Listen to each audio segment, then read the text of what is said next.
असल में जो भी दुनिया में चेंजेस होती हैं वो दीवाने की बढ़ोती है। जो समझदार लोग होते हैं और जो बड़े ग्राउंड रियलिटीज़ में यकीन रखने वाले होते हैं वो दुनिया में कभी तब्दीली नहीं ला सकते।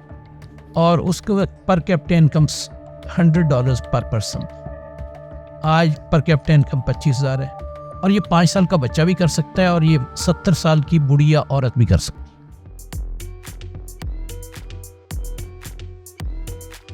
बिस्मिल्लाहिर्रहमानिर्रहीम।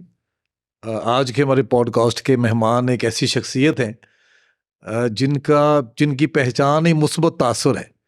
उन्होंने अपनी ज़िंदगी का आगाज़ गवर्नमेंट सर्विस से किया और अभी फिलंथ्रापी से आगे एक कदम बढ़ के वो टेक एंटरप्रेन्योर, और उन्होंने एक ज़िंदगी में इतनी ज़िंदगियां गुजारी हैं कि हमारे लोग हैरान हो जाएंगे जो इन्हें जानते हैं।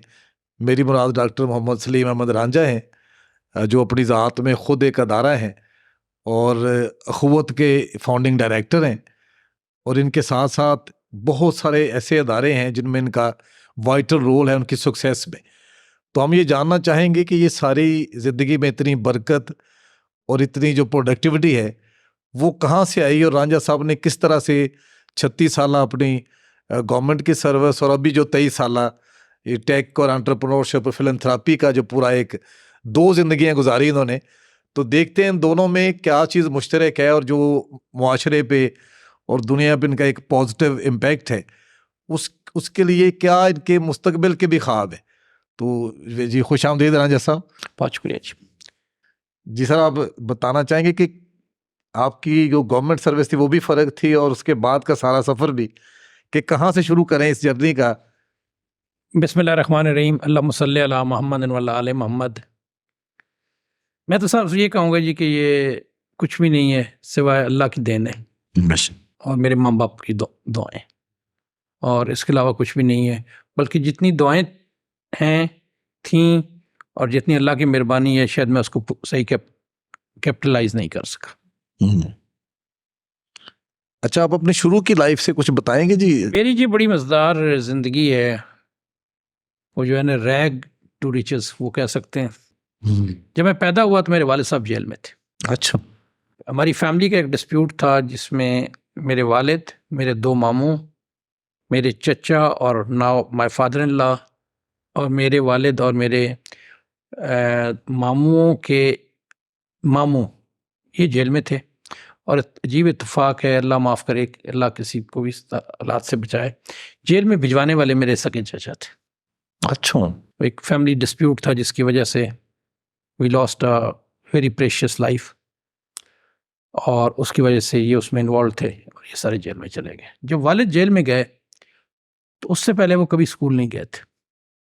तो उनको एक बुज़ुर्ग ने, जब वो जेल में गए तो उनको जो अलॉट हुआ बैरक, वो एक मौलवी साहब के साथ थी। तो मौलवी साहब ने कहा कि बेटा तुम जेल में आ गए हो, बड़े ज़िम्मेदार हो, तो आओ तुम स्कूल पढ़े नहीं हो, आओ तुम्हें मैं ABC पढ़ाता। अच्छा। वो नवंबर 1960 में जब उनके पास ABC पढ़ने बैठे तो जनवरी 67 में जब वहाँ से निकले तो MA करके निकले। वाह वाह। तो एक आदमी अगर जिसने कभी स्कूल नहीं गया वो MA करके निकलता है और उस बंदे की दुआ है, उसकी तरबियत है, तो फिर तो अभी बहुत आगे जाना है इंशाल्लाह। वाह वाह, बड़ी कमाल जी अपने जर्नी बताई। और वो ज़ाहिर इतने विजनरी थे जिन्होंने 6 साल में सारा तालीमी सफ़र अपना पूरा किया और इतने मुश्किल माहौल में रह के पढ़े। तो शुरू से ही आपको लगता था कि आप बदलना चाहते हैं, इर्द गिर्द के माहौल से मुतमईन नहीं है? सर मैं जब पैदा हुआ तो अपनी वालदा और वालिद के मामू के घर पे पैदा हुआ। मेरी वालदा का कोई घर नहीं था और 6 साल में जब वालिद वापस आए तो उन्होंने मुझे स्कूल में डाला और सब ने कहा कि इसकी उम्र कम लिखाएं। उन्होंने कहा मैं अपने हाथ से अपने बेटे की उम्र किस तरह कम कर दूं।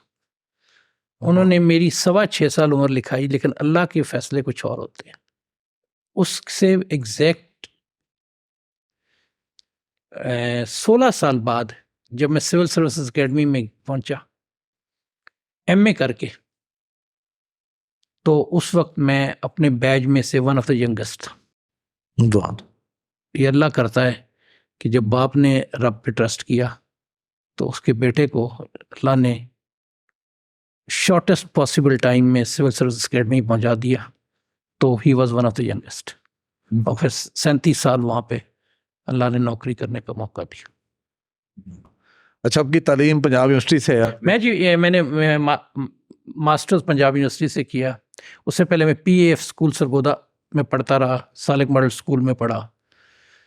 उससे पहले एक टाट वाले स्कूल में पढ़ा, और फिर पंजाब यूनिवर्सिटी से मास्टर्स किया पब्लिक एडमिनिस्ट्रेशन में।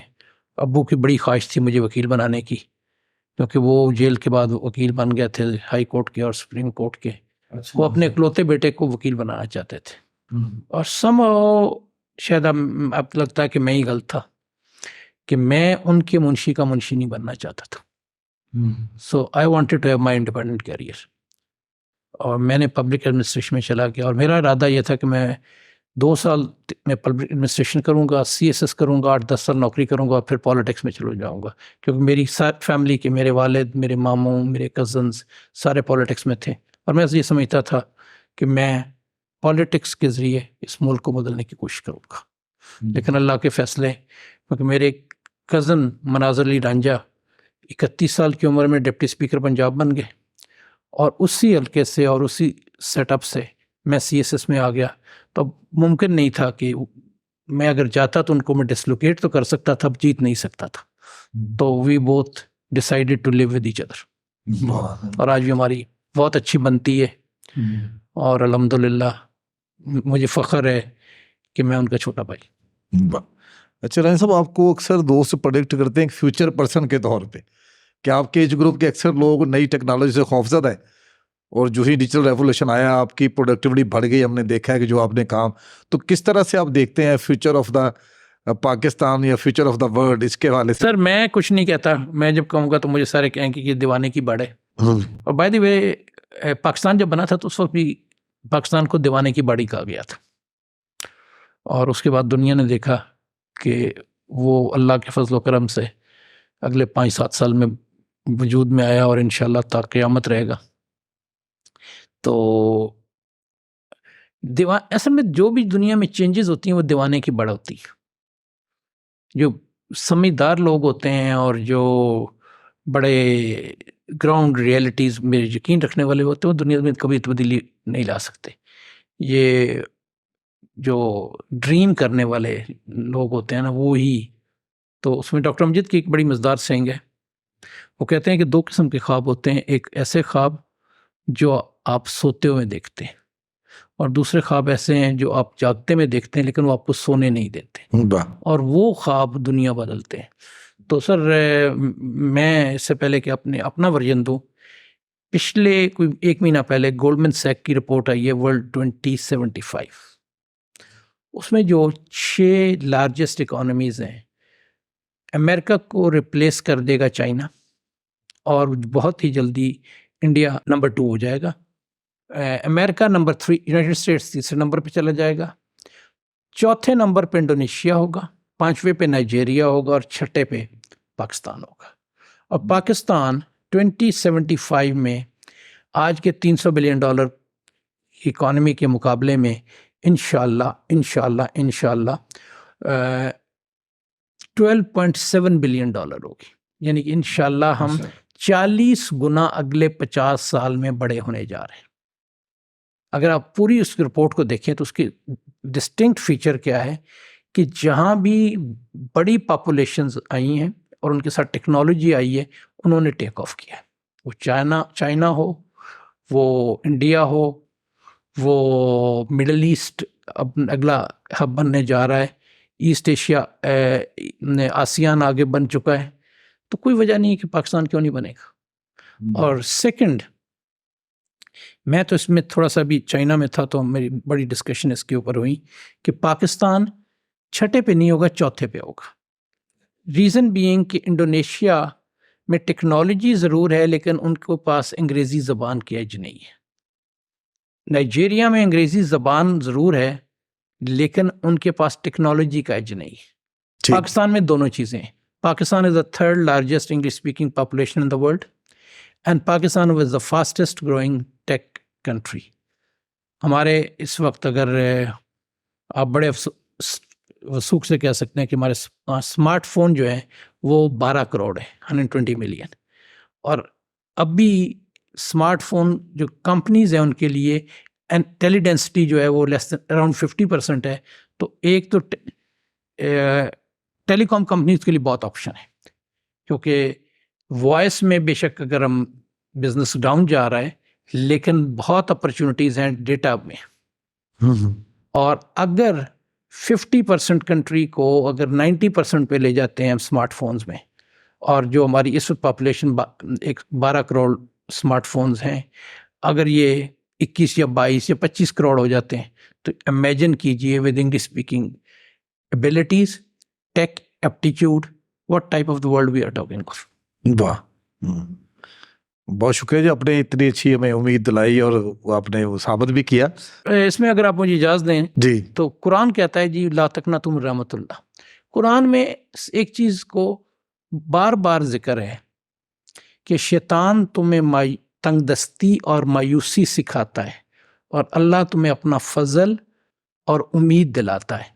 तो मैं शैतान की टीम की बजाय अल्लाह की टीम का हिस्सा बन के उम्मीद पर स्ट्रेस करूँगा बजाय तंगदस्ती और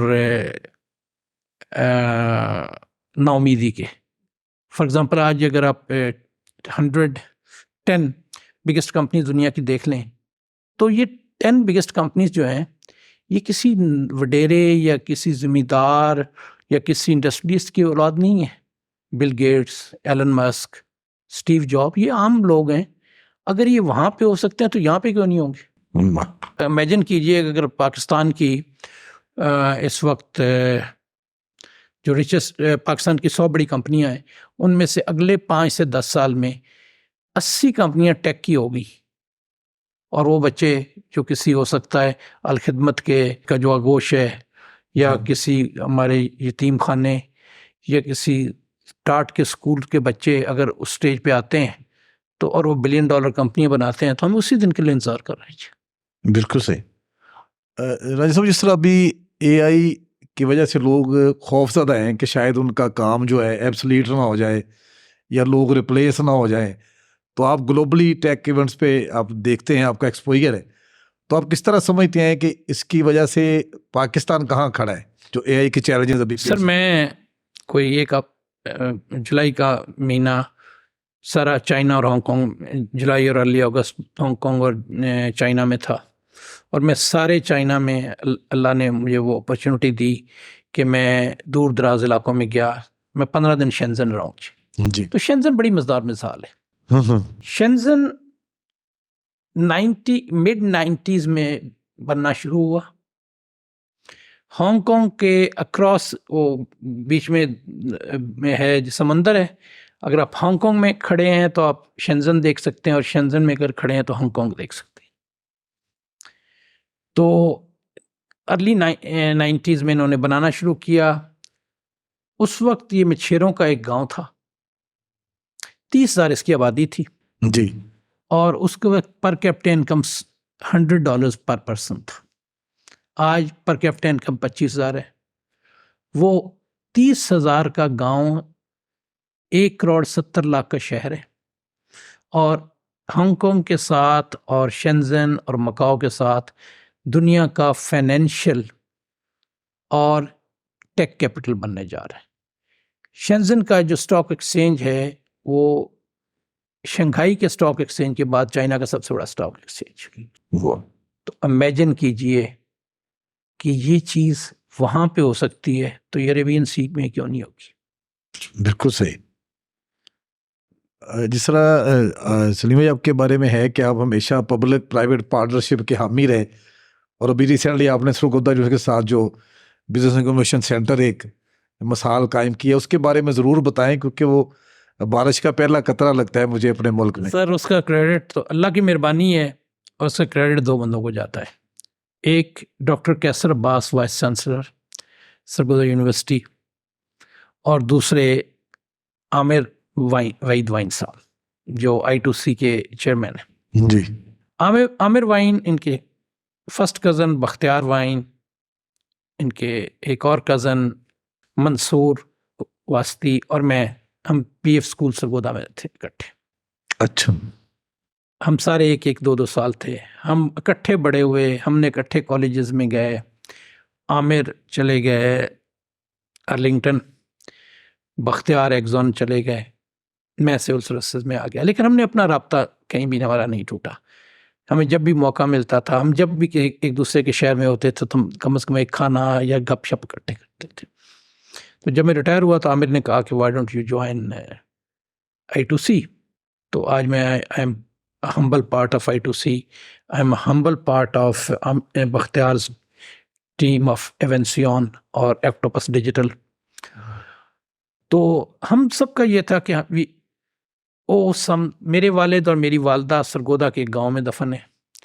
बख्तियार की वालदा और वालिद, जो उनके वालिद थे वो हमारे प्रिंसिपल थे, और आई वुड से कि हम सबकी ज़िंदगियों में पॉजिटिविटी और हार्ड वर्क और क्लैरिटी और सच, Hamid wine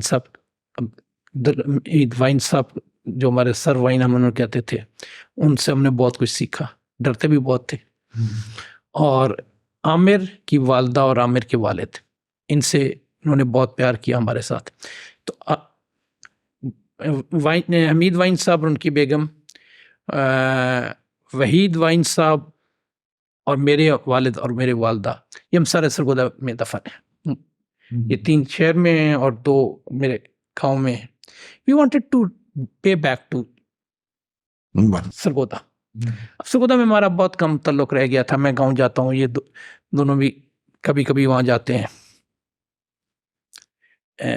Aamir silicon valley रहते हैं, अख्तियार दुबई रहते हैं।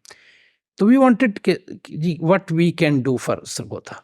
तो जब कैसर अब्बास साहब से बात हुई तो उन्होंने मुझे कहा कि do you really want to do something for Sargodha? I said really. मैंने कहा okay, I am ready to open up university for you. और अनबिलीवेबल है जो डॉक्टर कैसर अब्बास सयाल साहब ने हमारे साथ किया। उन्होंने कहा जी ये बिल्डिंग लो, इसके अंदर इंक्यूबेशन सेंटर बनाओ। मैंने कहा जी हमने इसको वहीद वाइन फाउंडेशन के नाम पे बनाया। उन्होंने कहा गो अहेड। उसका बोर्ड बनाया हमने, और हमने कहा जी बोर्ड चलाएगा इसको। यूनिवर्सिटी के 3 लोग हैं, वाइन फाउंडेशन I2C के 3 लोग हैं, और लोकल इंडस्ट्री की तरफ से या इंडस्ट्री की तरफ से एक स्मॉल चैम्बर्स के प्रेसिडेंट आ गए, एक आमिर इब्राहिम साहब जो बहुत बड़ा नाम है जी, और जैज़ के CEO हैं, वो आ गए, और एक तरफ से मैं आ गया। और अब हमारा आमिर वाइन ने कहा कि okay, if we want to do this, I2C which is one of the biggest Pakistani IT company, और 214 मुल्कों में है और फिनटेक के लिए बहुत मशहूर है, तो वो इसकी बैक पे खड़ी होगी। और इंशाल्लाह अगले हफ्ते इसकी इनॉग्रेशन होगी। और ये अगर एक बन जाती है मिसाल, और ये कामयाब हो जाती है, तो आप इमेजिन कीजिए पाकिस्तान की 250 यूनिवर्सिटियों में अगर 250 ऐसे मिसालें बन जाती हैं। और इससे अगला जो हमारा टारगेट है वो भी मैं आपको बता दूं, हम यूनिवर्सिटी के हर बच्चे को उसकी डिग्री के साथ साथ हम उसको टेक के अंदर इस इनेबल करना चाहते हैं कि वो अपना खर्चा खुद कमा सके। ये नहीं कि उसने PhD कर लिया और वो नौकरी ढूंढ रहा है, वो अपने फर्स्ट ईयर या सेकंड ईयर के अंदर इस काबिल हो जाए कि वो फ्रीलांसिंग में, टेक एंटरप्रेन्योरशिप में, कुछ और काम में वो इस काबिल हो कि वो अपनी दूसरे सेमेस्टर से आगे अपनी फ़ीस खुद पे करे, अपने माँ बाप को सपोर्ट करे। अगर कुछ दिन पहले एक बड़ी मज़ेदार तस्वीर आई है, एक बच्चा है जिसने V8 YouTube के ऊपर से पैसे काम करके खरीदी है। तो क्या ऐसे बच्चे हमारी यूनिवर्सिटियों से नहीं आएंगे? अगर हमारी यूनिवर्सिटियों के मसलन सरगोदा यूनिवर्सिटी में 22,000 बच्चे हैं, उसकी अलाइड कैंपसेस से मिला के 50,000 है। अगर 50,000 को हम 2 से 3 साल के अंदर इस काबिल कर देते हैं कि वो सारे के सारे अपना काम कर लें, उनमें से बेस्ट बच्चे इंक्यूबेशन सेंटर में आ जाएं, उस इंक्यूबेशन सेंटर के पीछे हम स्पेशल टेक्नोलॉजी जोन बना दें, और 2 या 3 साल के बाद उसी यूनिवर्सिटी के सरगोदा शहर के बीच में हम 50 एकड़ या 100 एकड़ के ऊपर स्पेशल इकोनॉमिक जोन जो 10 साल के लिए टैक्स फ्री होगा बना दें। तो हम किस किस्म की सरगोदा की बात कर रहे हैं। और मेरी तो ये ख्वाब है कि मेरी अपनी ज़िंदगी में मैं सरगोदा को शेंजन बनता हुआ देखूं। वाह वाह, बहुत अच्छा जी, अल्लाह करे। और सॉरी जी जी, और ये सिर्फ एक जगह हो सकता है। हम सियालकोट के साथ, यूनिवर्सिटी ऑफ सियालकोट साथ एग्जैक्टली यही करने जा रहे हैं। अच्छा जो, और अगर अर्जेश आप बिस्मिल्लाह करें तो 30 यूनिवर्सिटियाँ, 30 से इंशाल्लाह 100 यूनिवर्सिटी, 100 से 300 यूनिवर्सिटी। वाह, इज देयर एनी रीजन, मैं तो सिर्फ ये कहता हूँ कि मुझे give me one fine logic, it can not be done. वाह। देखिए अल्लाह करे ये हर जगह रेप्लिकेट हो और हम आपके साथ हैं, और मुझे फ़ख्र हो रहा है कि मैं आपको आज के पॉडकास्ट में होस्ट कर रहा हूँ। पुराने आप दोस्त हैं और आपका काम हमेशा मुझे इंस्पायरेशन मिलती है। अच्छा, मैं एक और चीज़ भी ज़ाती तौर पे पूछना चाह रहा था, वो सोचता भी हूँ कि आप मोस्टली इंटरनेशनल इवेंट पे और टेक कॉन्फ्रेंसेस पे नज़र आते हैं, फिर ओपन लाहौर के आप चेयरपर्सन हैं और अखवत के अब डायरेक्टर हैं, और इस तरह फातिमा ग्रुप के साथ भी आपका इतने इदारों को आप सर्व करते हैं, उनको हेल्प आउट करते हैं, तो इतना वक्त कहाँ से निकालते हैं, कैसे मैनेज करते हैं? सर उसमें लॉट ऑफ क्रेडिट गोज, अल्लाह की मेहरबानी, फिर lot of credit goes to Hussain Dawood साहब, मेरे मेंटोर हसन शुएब मुराद, और हसन शुएब मुराद के मेंटोर हुसैन दाऊद। तो हमेशा उन्होंने मुझे बच्चों की तरह प्यार किया है, और मैं समझता हूँ कि मैं तो ये समझता हूँ कि उन्होंने शहजादा और समद के साथ जो प्यार था वो मुझे वो दिया। तो एक दिन मुझे कहते हैं कि यार ये तो तुम लोग पढ़ के आते हो ना, और फैमिलीज के बोर्ड पे होते हो, तुम स्टार्ट बिहेविंग लाइक तुम इस तरह बिहेव करना शुरू करते हो जिस तरह assistant director logistics, procurement, finance या ट्रांसपोर्ट करता है या एडमिन करता है।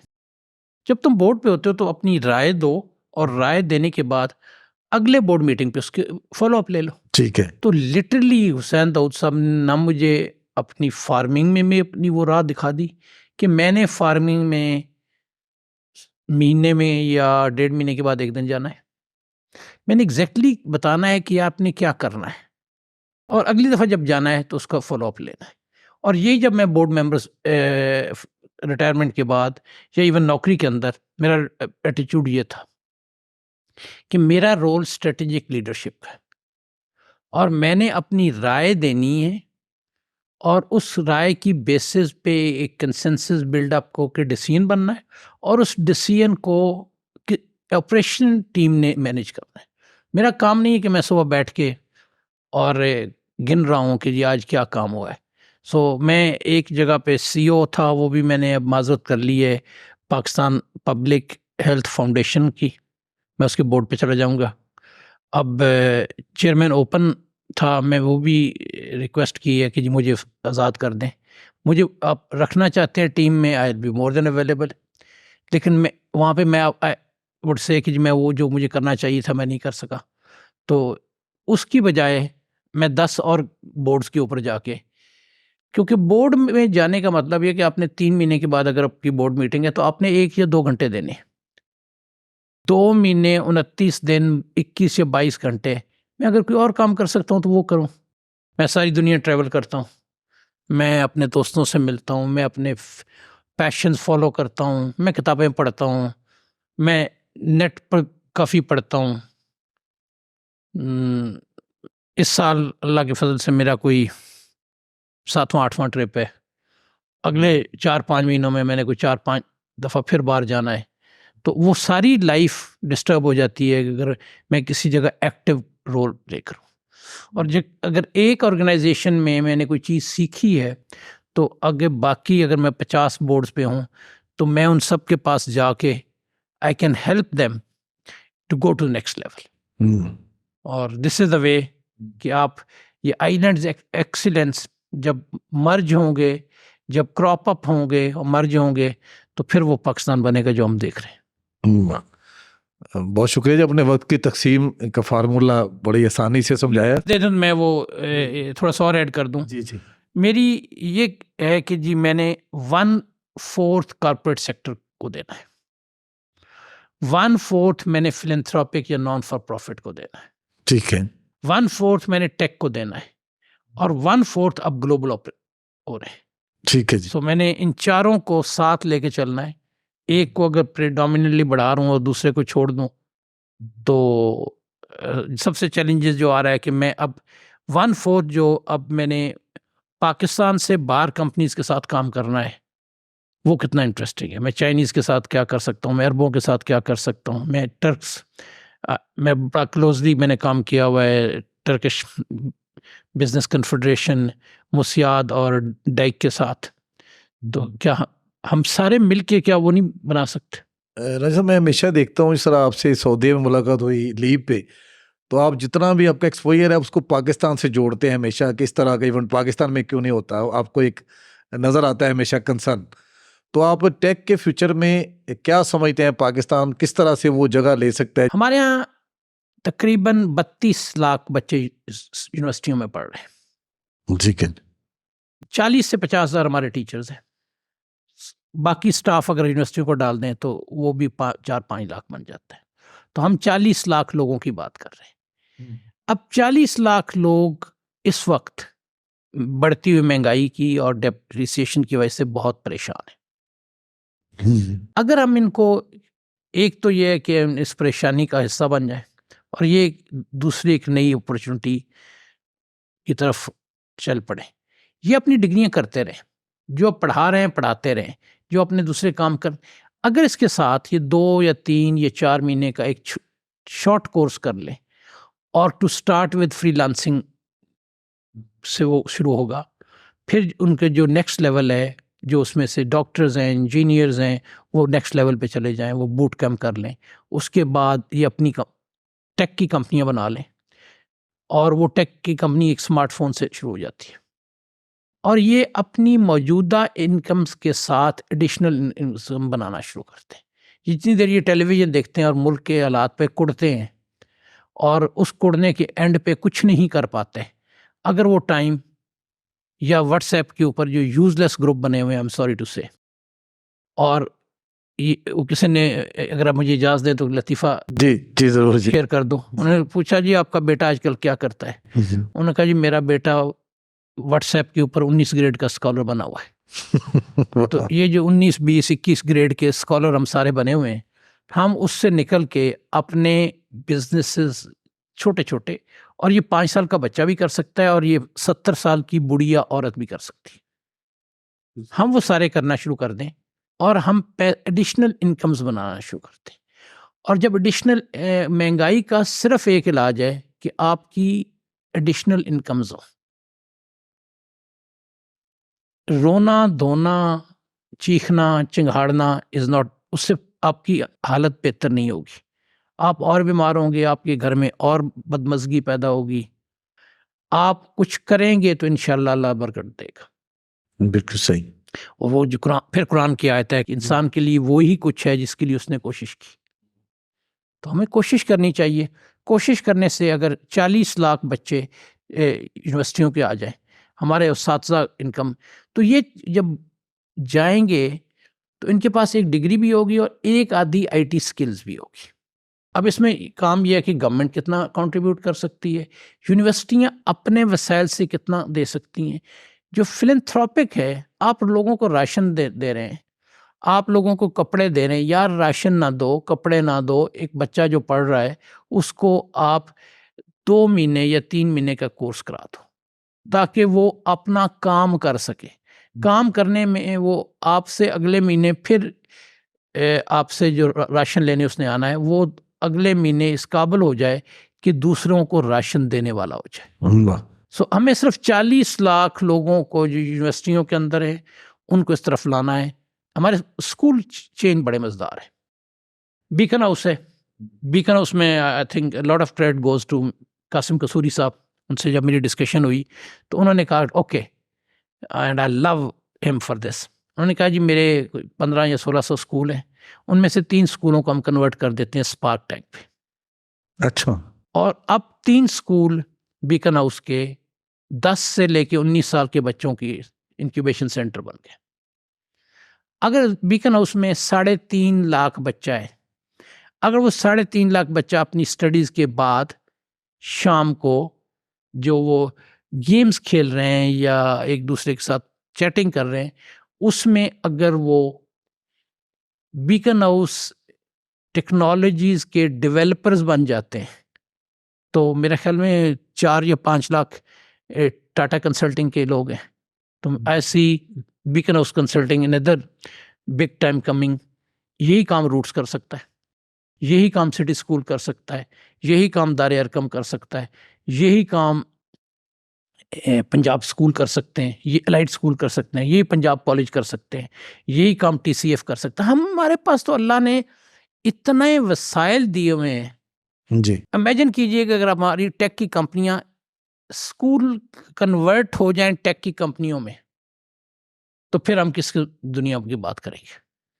अच्छा, इस तरह साहब आपने बड़ा अच्छा बताया कि सारा हमारे पास जो पोटेंशियल है, इतने अदारे हैं, अगर ये खुद को कन्वर्ट कर लें या अडॉप्ट कर लें ये टेक को, तो वो जो रेवोल्यूशन दुनिया भर जिससे फ़ायदा उठा रही है, और हमारे हमसाया मुल्क ने भी एक फ़र्क तरक्की उसने की है। अच्छा, आप क्या समझते हैं जो हमारे फ्री लांसर्स हैं इतनी बड़ी तादाद में, उनका कोई अखलाकी मसला भी है? जिस तरह सुनने में आ रहा है कि स्किल तो ज़रूर है, लेकिन कहीं ना कहीं कोई मॉरल। सर बात यह है कि कुछ चीज़ें होती हैं जो वक्त के साथ होती हैं। अगर आप मोरालिटी ठीक करने जाएंगे तो कितने साल मोरालिटी ठीक होती रहेगी। आप उनको स्किल दीजिए और साथ साथ मोरालिटी पर भी काम कीजिए। आप स्किल ना देना और मोरालिटी नहीं है, मोरालिटी तो पूरी दुनिया में नहीं है या पूरी सोसाइटी में नहीं है, तो क्या उनको भूखा मार देना चाहिए? सो मैं इस बात से बिल्कुल एग्री नहीं करता। स्किल दीजिए, उनको काम करना दीजिए। दुनिया में कोई परफेक्ट नहीं है जी।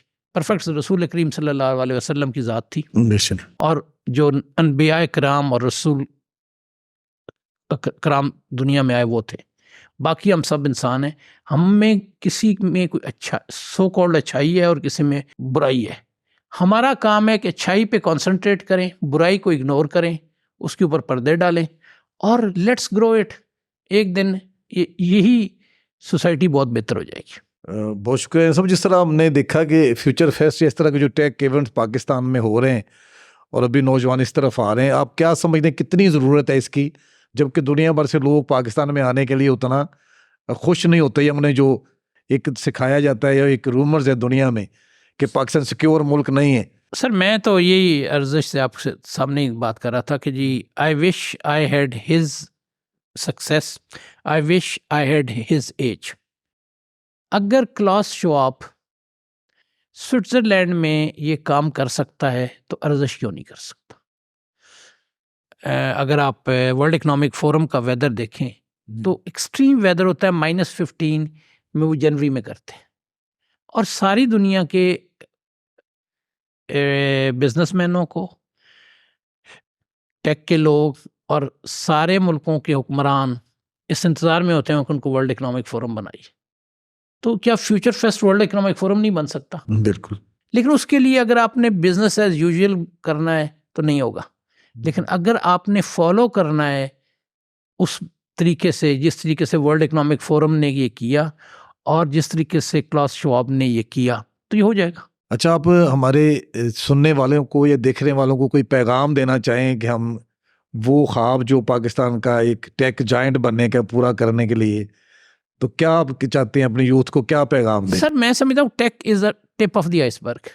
आपके पास टेक है, आपके पास एग्रीकल्चर पोटेंशियल है, आपके पास पॉपुलेशन है, आपके पास मिनरल रिसोर्सेज हैं, आपके पास दुनिया की 9 जो बड़ी पीक्स हैं 20 में से वो हैं।